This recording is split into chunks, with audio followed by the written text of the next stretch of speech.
Je m'appelle Ouria Abdelwahed, je suis psychanalyste, professeure des universités, Sorbonne Paris-Nord, et traductrice.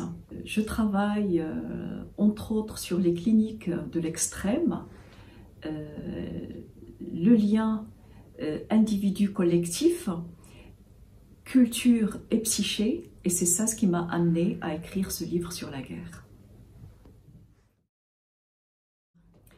C'est un livre qui parle de la guerre en Syrie.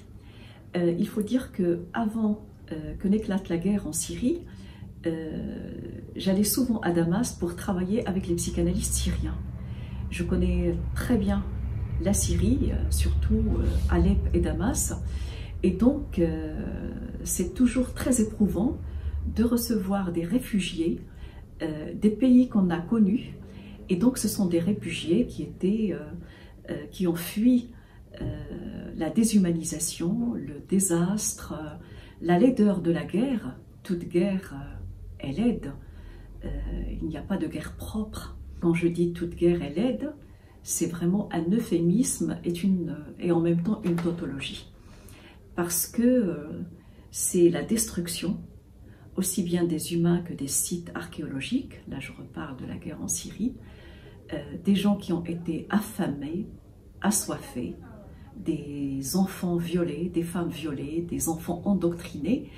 Et cette guerre en Syrie, en fait, est d'une complexité incroyable. Donc dans mon livre, je traite aussi de la question aussi bien de la guerre que de l'analyste qui fabrique des séances au fur et à mesure des rencontres cliniques, parce qu'il n'y a pas un patient qui rappelle un autre patient, il n'y a pas une histoire qui ressemble à une histoire. Enfin, face à ce drame collectif, chacun aussi avait sa propre stratégie. Et donc, comment moi, j'étais interpellée aussi bien par la guerre que par ce qu'on appelle le départ pour le djihadisme.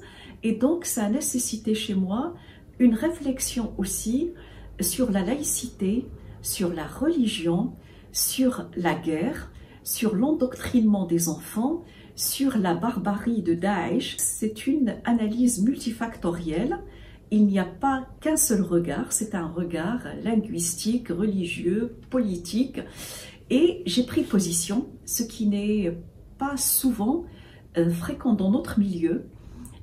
Les psychanalystes ne prennent pas position parce qu'on prend de la neutralité, ce que je comprends très bien, mais face à la déshumanisation, j'ai pris position en tant que femme, en tant que psychanalyste, en tant qu'arabe et en tant que femme laïque.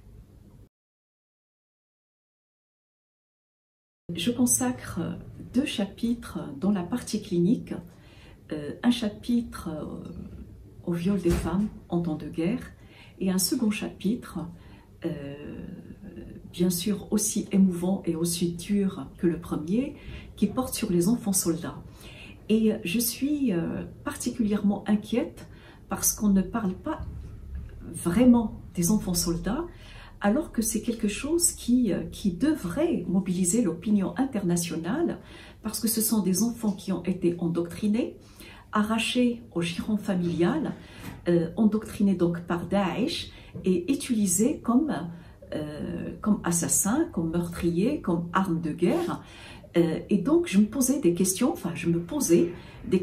sur quel avenir pour ces enfants qui ont été confrontés à une cruauté, à une barbarie inouïe, alors qu'ils étaient encore dans ce qu'on appelle dans notre jargon, dans le langage de la tendresse.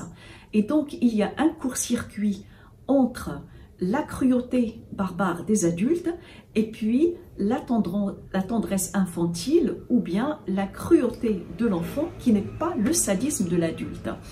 Et donc on sait aussi que les enfants qui sont arrivés et qui ont été réfugiés en Europe, alors il y a ceux qui ont été bien accueillis et puis il y a plus de 6000 enfants qui ont disparu. Et donc vraiment je consacre oui, tout un chapitre à cette question-là, parce que l'enfant est l'avenir de l'humanité, et parce que ce qu'on voit par exemple dans l'Iliade de Homère, avant de partir pour la guerre de Troie, Hector prend son fils, l'embrasse et demande à sa femme de veiller sur lui, parce que, dit-il, l'enfant est l'avenir de l'humanité.